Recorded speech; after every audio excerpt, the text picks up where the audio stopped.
Baghdad کی مشہور عدالت میں قاضی عبد الرحمن اپنے شاگردوں کے ساتھ بیٹھے تھے۔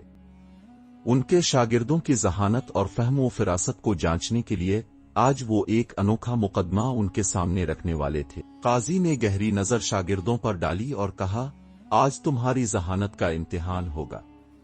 میں ایک مقدمہ پیش کر رہا ہوں اور ہر ایک کو اپنی سمجھ کے مطابق اس کا فیصلہ لکھنا ہوگا۔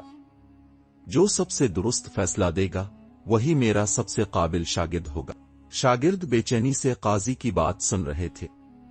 آخر قاضی نے مقدمہ بیان کیا۔ ایک شخص کے گھر مہمان آئے، اس نے ان کی خوب خاطر مدارات کی، اپنے ملازم کو دودھ لینے بھیجا تاکہ مہمانوں کے لیے کھیر بنائی جائے۔ ملازم دودھ کا برتن سر پر رکھے آ رہا تھا کہ اچانک اوپر سے ایک چیل گزری۔ اس کے پنجوں میں ایک سانپ تھا۔ سانپ کے منہ سے زہر کے قطرے دودھ میں جا گرے۔ مہمانوں نے کھیر کھائی اور سب ہلاک ہو گئے۔ اب بتاؤ کہ اس واقعے کا اصل قصوروار کون ہے؟ عدالت میں خاموشی چھا گئی۔ شاگرد غور و فکر میں پڑ گئے۔ کیا قصور ملازم کا ہے، یا گھر کے مالک کا، یا یہ محض تقدیر کا کھیل ہے؟ قاضی نے حکم دیا، ہر شاگرد اپنی رائے لکھے اور مجھے دے۔ دیکھتے ہیں کہ کون سب سے زیادہ انصاف پسند فیصلہ کرتا ہے۔ شاگردوں نے اپنے قلم اٹھا لیے اور سوچ میں ڈوب گئے۔ یہ مقدمہ صرف قاتل ڈھونڈنے کا نہیں تھا، بلکہ یہ امتحان تھا کہ ایک جج کیسے انصاف کرتا ہے۔ قاضی عبد الرحمن کے شاگردوں نے اپنے کاغذ پر قلم چلانا شروع کیا۔ ہر ایک نے گہرے غور و فکر کے بعد اپنے خیالات لکھے اور سب نے اپنی اپنی چالاکی سے مقدمے کو حل کرنے کی کوشش کی۔ قاضی نے باری باری ان کے فیصلے سنے تاکہ معلوم ہو کہ کون سب سے زیادہ عقل مند اور انصاف پسند ہے۔ سب سے پہلے شاگرد نے اپنی تحریر قاضی کے سامنے رکھی اور اعتماد سے کہا، حضور، اس مقدمے میں سب سے بڑا قصور ملازم کا ہے۔ اگر وہ دودھ کے برتن کو ڈھانپ کر لاتا تو زہر کے قطرے دودھ میں نہ گرتے اور مہمانوں کی جانیں بچ جاتی۔ اس کی لاپرواہی کی وجہ سے کئی قیمتی جانیں ضائع ہو گئیں، لہذا اصل قاتل وہی ہے اور اسے سزا ملنی چاہیے۔ عدالت میں سرگوشیاں ہونے لگیں۔ کئی شاگرد اس دلیل سے اتفاق کر رہے تھے تو کئی شاگردوں کے چہروں پر الجھن کے آثار نظر آ رہے تھے۔ قاضی عبد الرحمن نے شاگرد کی طرف دیکھا اور سنجیدگی سے کہا، تمہاری بات میں وزن ہے، لیکن ایک جج کو صرف ایک پہلو سے نہیں، تمام پہلوؤں سے دیکھنا چاہیے۔ یقیناً ملازم کو دودھ کا برتن ڈھانپنا چاہیے تھا، لیکن کیا اس کی یہ غلطی اتنی بڑی ہے کہ اسے قاتل قرار دے دیا جائے؟ شاگردوں نے ایک دوسرے کی طرف دیکھا، کچھ سر ہلا رہے تھے، کچھ مزید سوچ میں پڑ گئے تھے۔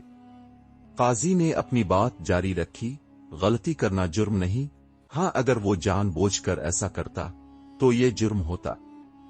کیا اس نے جان بوجھ کر برتن کھلا رکھا؟ کیا اسے معلوم تھا کہ چیل دودھ میں زہر ڈال دے گی؟ نہیں، تو پھر وہ قاتل کیسے ہوا؟ ایک جج کا کام صرف الزام لگانا نہیں، بلکہ حقیقت تک پہنچنا ہے۔ یہ سن کر پہلا شاگرد خاموش ہو گیا۔ اب سب کی نظریں دوسرے شاگرد پر تھیں کہ وہ کیا نیا نکتہ پیش کرتا ہے۔ عدالت میں خاموشی چھا گئی۔ قاضی عبد الرحمن کی گہری نظر شاگردوں پر پڑی۔ پہلا شاگرد قاضی کے سوالات سے لاجواب ہو چکا تھا۔ اب باری دوسرے شاگرد کی تھی۔ وہ پورے اعتماد کے ساتھ کھڑا ہوا اور اپنی تحریر قاضی کے سامنے رکھی۔ حضور، میرے نزدیک اس حادثے کا اصل ذمہ دار گھر کا مالک ہے۔ مہمان اس کے گھر آئے تھے، اس کی ذمہ داری تھی کہ وہ ان کی حفاظت یقینی بناتا۔ اگر وہ خود کھیر کھانے سے پہلے چکھ لیتا تو زہر کا اثر صرف اس پر ہوتا، باقی مہمانوں کی جان بچ جاتی۔ یہ سن کر عدالت میں ایک بار پھر سرگوشیاں ہونے لگیں۔ کچھ شاگرد سر ہلا رہے تھے جیسے انہیں یہ دلیل منطقی لگ رہی ہو، جبکہ کچھ نے اپنے ماتھے پر ہاتھ رکھ لیا جیسے وہ اس دلیل میں کچھ خامیاں دیکھ رہے۔ قاضی عبد الرحمن نے شاگرد کی طرف دیکھا اور کہا، تم نے ایک اچھی بات کی ہے، لیکن یہ دلیل مکمل انصاف کے اصول پر پوری نہیں اترتی۔ شاگردوں نے حیرانی سے قاضی کی طرف دیکھا۔ قاضی نے اپنی بات جاری رکھی، گھر کے مالک کو واقعی ذمہ دار ہونا چاہیے تھا، لیکن یہ حادثہ غیر متوقع تھا۔ اگر کسی کھانے میں زہر ملایا جائے اور وہ کھانے والا بے خبر ہو तो क्या वो खुद जिम्मेदार होगा? अगर यही उसूल अपनाया जाए तो फिर हर वो शख्स जो खाने का बंदोबस्त करता है, हर नुकसान की जिम्मेदारी इस पर डाल दी जाएगी, चाहे वो बेकसूर ही क्यों ना हो। ये इंसाफ नहीं बल्कि जुल्म होगा। दूसरा शागिर्द, जो अभी तक अपनी दलील पर पुख्ता यकीन रखता था, काजी की बात सुनकर गहरी सोच में पड़ गया। दूसरे शागिर्दों के चेहरों पर भी संजीदगी छा गई थी। काजी ने कहा, एक जज का काम सिर्फ इल्जाम लगाना नहीं बल्कि हर पहलू को जांचना है। अगर हम बेगुनाह को सजा देने लगें तो इंसाफ के दरवाजे बंद हो जाएंगे। अब तीसरे शागिर्द की बारी थी, जो एक मुनफरिद नुक्ता नजर पेश करने वाला था। सबकी नजरें इस पर जिमी हुई थीं कि वो क्या फैसला लिख कर लाया है। अदालत में संजीदगी का आलम था। काजी अब्दुर्रहमान की जहानत शागिर्दों को हैरान कर रही थी। पहले दो शागिर्दों की दलीलें रद्द हो चुकी थीं, अब सब तीसरे शागिर्द की तरफ मुतवज्जे थे, जो अपने अंदाज में सोचने वाला था। वो एतिमाद के साथ उठा और अपनी तहरीर काजी के सामने रख दी। हुजूर, मेरे मुताबिक इस मुकदमे में कोई मुजरिम नहीं बल्कि ये सब तकदीर का खेल था। जो मेहमान मेरे, उनकी किस्मत में यही लिखा था। चील का गुजरना, सांप का पंजों में होना, जहर का दूध में गिरना, ये सब कुदरत की जानिब से पहले से तयशदा था, इसलिए इस मामले में किसी को जिम्मेदार ठहराना ठीक नहीं होगा। अदालत में एक पल के लिए खामोशी छा गई, फिर सरगोशियां होने लगीं। कुछ शागिर्द इस दलील से मुतासिर हुए, जबकि कुछ ने नापसंदीदगी का इजहार किया। सबकी नजरें काजी पर थीं कि वो इस मंतिक पर क्या जवाब देते हैं। काजी ने लंबी सांस ली और तीसरे शागिर्द को गौर से देखा, फिर नरमी से बोले, तुम्हारी बात में सच्चाई है कि तकदीर का भी अमल दखल होता है, लेकिन क्या तुम्हारा मतलब यह है कि हम हर जुर्म को तकदीर का नाम देकर सजा देना बंद कर दें? अगर अदालत में कोई चोरी का मुकदमा आए और हम कह दें कि चोर की किस्मत में चोरी लिखी थी, तो क्या चोर को आजाद कर दिया जाए? अगर कोई कत्ल करे और कहे कि यह तकदीर में था, तो क्या कातिल को छोड़ देना चाहिए? शागिर्द का चेहरा जर्द पड़ गया। वो हल्की सी कपकपाहट के साथ बोला, लेकिन हुजूर, कुछ वाकयात वाकई किस्मत के खेल होते हैं, इनमें किसी की नियत का दखल नहीं होता। काजी ने मुस्कुरा कर कहा, यही तो जज की आजमाइश होती है कि वो तकदीर और इंसाफ में फर्क करे। अगर हर जज हर मुकदमे को किस्मत पर डाल दे तो इंसाफ खत्म हो जाएगा। जो लोग बेगुनाह मारे जाते हैं, इनके लिए भी कानून होना चाहिए। इंसाफ का मतलब ये नहीं कि हम जालिम को छोड़ दें और बेगुनाह को रोता छोड़ दें। शागिर्द खामोश हो गया। इसकी समझ में आ गया कि इंसाफ सिर्फ फैसले देना नहीं बल्कि अदल के उसूलों पर चलना भी है। अब सबकी नजरें चौथे और आखिरी शागिर्द पर थीं, जिसकी जहानत सबसे मुख्तलिफ थी। सब बेचैनी से इंतजार कर रहे थे कि वो क्या कहने वाला है। अदालत में एक गहरी खामोशी छा गई थी। पहले तीन शागिर्दों की दलीलें मुस्तरद हो चुकी थीं और अब सबकी नजरें चौथे शागिर्द पर थीं। वो एक संजीदा और गौर फिक्र करने वाला तालिब इल्म था, जिसके फैसले हमेशा मुख्तलिफ होते थे। उसने काजी की तरफ देखा, फिर आहिस्ता से खड़ा हुआ और अपनी तहरीर काजी के सामने रख दी। हुजूर, मेरे नजदीक सबसे अहम सवाल ये नहीं कि दूध में जहर कैसे गिरा, बल्कि यह है कि यह सारा वाकया देखा किसने। ये सुनते ही अदालत में सरगोशियां होने लगीं।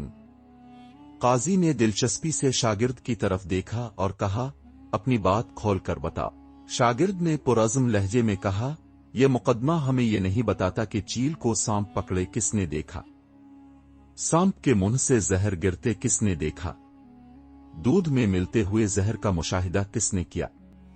अगर इस मंजर को सिर्फ मुलाजिम ने देखा तो वही सबसे ज्यादा मशकूक है। अगर घर के मालिक ने देखा तो फिर वही इस मामले में जिम्मेदार है। और अगर कोई गवाह नहीं तो फिर सबसे बड़ा मुजरिम वो शख्स है जिसने ये कहानी बनाई, क्योंकि वही सबसे पहले जहर के गिरने के बारे में जानता था। अदालत में मुकम्मल खामोशी छा गई। काजी अब्दुर्रहमान के चेहरे पर मुस्कुराहट उभरी। वो अपनी नशिस्त से उठे और शागिर्द को गौर से देखा, फिर मुस्कुराते हुए बोले, यही सबसे दुरुस्त फैसला है। अदालत में सबूत और गवाहों के बगैर किसी को मुजरिम नहीं ठहराया जा सकता। जज का काम है कि वो हर बात की गहराई में जाकर असल हकीकत तक पहुंचे, न कि सिर्फ ज़ाहिरी बयानात पर फैसला दे। शागिर्दों के चेहरों पर हैरत और खुशी के आसार नुमाया थे। काजी ने चौथे शागिर्द की ज़हानत को सराहा और ऐलान किया, सिर्फ यही शागिर्द मनसब क़ज़ा का अहल है, क्योंकि एक जज के लिए सबसे जरूरी चीज ये है कि वो हर पहलू पर गौर करे और बगैर सबूत किसी को मुजरिम न ठहराए। चौथा शागिर्द खुशी और फख्र के मिले जले जज्बात के साथ झुका और काजी का शुक्रिया अदा किया। लेकिन कहानी यहीं खत्म नहीं हुई, क्योंकि काजी ने एक और अहम सबक देने का फैसला कर लिया था। अदालत में खामोशी छाई हुई थी। सब शागिर्द काजी अब्दुर्रहमान की दानिशमंदी से मुतासिर हो चुके थे। चौथे शागिर्द की ज़हानत और गहरी सोच ने साबित कर दिया था कि एक सच्चा जज वही होता है जो हक़ाइक़ की तह तक पहुंचे और बगैर सबूत किसी को मुजरिम न ठहराए। काजी ने शागिर्दों की तरफ देखा और अपनी कुर्सी पर बैठते हुए कहा, आज तुम सब ने सीखा कि इंसाफ सिर्फ कानून की किताबें पढ़ने से नहीं, बल्कि गौर व फिक्र और दानाई से किया जाता है। अब मैं तुम्हें एक आखिरी सबक दूंगा जो तुम्हारी आने वाली जिंदगी में सबसे ज्यादा काम आएगा। शागिर्द हमा तनगोश हो गए। काजी ने अपनी गहरी आवाज में बोलना शुरू किया, इंसाफ सिर्फ सच बोलने का नाम नहीं, बल्कि सच को पहचानने का भी नाम है। अक्सर ऐसा होता है कि झूठ बड़ी महारत से बोला जाता है और सच छुपाया जाता है। अगर कोई काजी सिर्फ लोगों की बातों पर फैसला करेगा और अक्ल से काम नहीं लेगा, तो वो कभी भी इंसाफ नहीं कर सकेगा। शागिर्दों ने इस बात में सर हिलाया। काजी ने बात जारी रखी, आज के मुकदमे में तुम में से कुछ ने मुलाजिम को कसूरवार ठहराया, कुछ ने मालिक को और कुछ ने तकदीर को जिम्मेदार ठहराया। लेकिन एक अच्छे जज का फर्ज होता है कि वो हकीकत तलाश करे, न कि सिर्फ जाहिरी बातों पर यकीन करे। अगर चील को सांप पकड़े किसी ने नहीं देखा, अगर दूध में जहर गिरते किसी ने नहीं देखा, तो फिर ये मुकदमा सिर्फ कियास आराई पर मबनी था और अदालत में कियास की बुनियाद पर फैसले नहीं दिए जाते। शागिर्द हैरत से सर हिलाने लगे। काजी ने मजीद कहा, जिंदगी में तुम्हें कई ऐसे मुकदमे मिलेंगे जिनमें हकीकत छपाई जाएगी, लोग अपनी चालाकी से झूठ को सच बनाकर पेश करेंगे, मगर एक सच्चे जज को हमेशा हकीकत तलाश करनी चाहिए। वही जज सबसे बेहतर होता है जो जाहिरी हकीकत पर नहीं, बल्कि गहरी छानबीन के बाद फैसला करता है। ये कहते ही काजी अब्दुर्रहमान ने चौथे शागिर्द की तरफ देखा और कहा, आज तुमने साबित कर दिया कि तुम एक सच्चे काजी बनने के लायक हो। तुम्हारे अंदर वो खूबी है जो एक मुंसिफ को दरकार होती है। तुम अदालत में बैठो तो हमेशा याद रखना, इंसाफ सिर्फ कानून से नहीं, बल्कि अक्ल, तजुर्बे और हिकमत से भी किया जाता है। चौथा शागिर्द झुककर काजी का शुक्रिया अदा करता है। बाकी शागिर्द भी काजी की दानिशमंदी से मुतासिर हो चुके थे। आज वो जान चुके थे कि इंसाफ सिर्फ कवानीन के मुताबिक फैसला करने का नाम नहीं, बल्कि हकीकत की तह तक पहुंचने का भी नाम है। अदालत में मौजूद सब लोग काजी अब्दुर्रहमान की तारीफ कर रहे थे। ये मुकदमा न सिर्फ शागिर्दों के लिए एक सबक था, बल्कि एक ऐसी मिसाल थी जो हमेशा याद रखी जाएगी। अगर आपको ये कहानी पसंद आई हो तो लाइक, शेयर और सब्सक्राइब जरूर करें। मजीद दिलचस्प और सबक आमोज कहानियों के लिए हमारे साथ जारी रहें। अपनी राय और फीडबैक कमेंट्स में दें ताकि हम मजीद बेहतरीन मवाद आपके लिए ला सकें।